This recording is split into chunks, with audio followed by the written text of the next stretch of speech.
الحقيقة طلب مني بعض الأصدقاء في هذه الظروف الحالكة، أنا مش عارف يعني ايه حالكة، لكن على كل حال إذا ما يفعله الإخوان كان لازم أطلع بيان. اللي حصل في الفترة الأخيرة وتلك الممارسات المنبطحة، الحقيقة برضه مش عارف يعني ايه منبطحة، ولكن اديني شوية كده.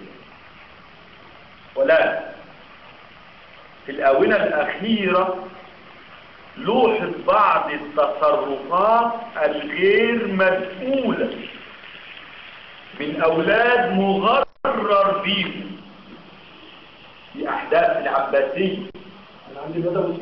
ولكن نجحت قواتنا المسلحة المصرية الباسلة بعد أن تخطت الأسلاك الشائكة بالعباسية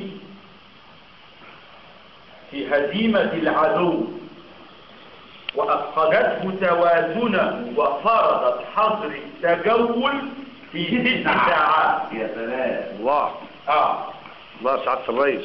وأنا بقول من مكاني هذا للمرشد العام للإخوان المسلمين ومن يحركون أن مصر ليست صبي فتى أو كوارث.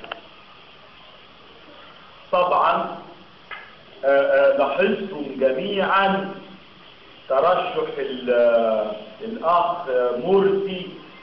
الحقيقة أنا عندي تفاصيل الحكاية كاملة أختصرها لكم، بختصر عليكم الكلام. لا يا سعادة الرئيس، اتفضل قول اللي عندك كله. احنا عليكم الكلام. مرسي لما مرسي لما شاف أخوه سعد في مجلس الشعب يبدو ان هو غار منه سعد الكتاتي. سعد الكتاتي والسعد زغلول الكنتاكي يا ريس. لا انا اقصد سعد الكتاتي. نعم. يبدو ان حصل عنده مشاعر مش ولا بد، وكان نتيجتها انه قعد يعيط للمرشد ويقول انا عاوز كرسي زي سعد. طب يا ابني سعد جاي في انتخابات وكان الظروف غير كده يا ابني. يقول لا ومتمسك بالكرسي. طيب هذه الممارسات الغير مسؤولة هتودينا لفين؟ طبعا المرشد عرض عليهم، قال لهم يعني يا اولاد الوسخة، احنا قلنا للعالم كله ان احنا مش هنقدم مرشح للرئاسة. اقول لشعبي ايه؟ هل نقول لهم ان احنا معرضين وبنرجع في كلامنا؟ هل نقول لهم ده لسه اول امبارح انا قايل الكلام ده في الجرايد. طب يا معرض ما قلتش ليه من الاول؟ كنا عملنا حسابنا الاخر يعني. ما قلت انت مش شايفك حلو. قلت لهم نزلوه السجن. الاولاد المرشد نصحهم بان سعد ينزل السجن. طيب اذا كان في جميع دول العالم للسجن لا يجوز ان انت تمشي عليه اكتر من 5 ساعات لانه ممكن يريح او يتخرب. طيب يريح عايز مصر تمشي 5 سنوات بالسجن. طب افرض ان السجن ولا مؤاخذة انخرط او فسد، يتقال في دول العالم ان رئيس مصر للسجن مخروط.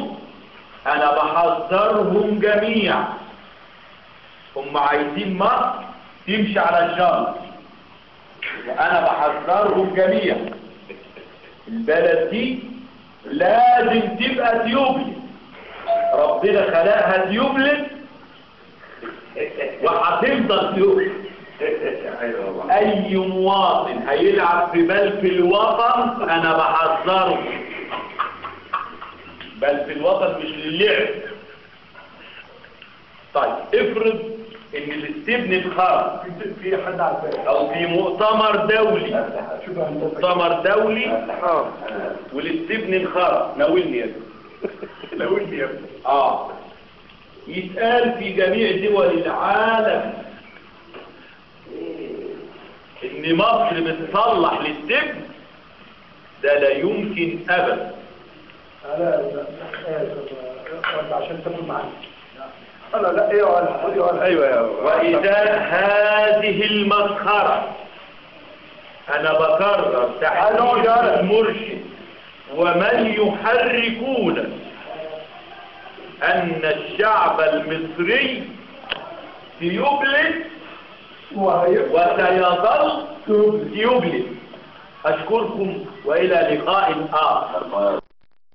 اكتحنا خط بس يا كسمة. واحد هيقول لي من المتناكين اللي قاعدين يقول لي اكتحناه ازاي؟ انا اقول لكم ميه يا معرف. فسبحان الله يعني جات لي. كان بيطرطر عليهم الظبط. لا هو كان بيطرطر، بس انا قلت له طرطر الف خير.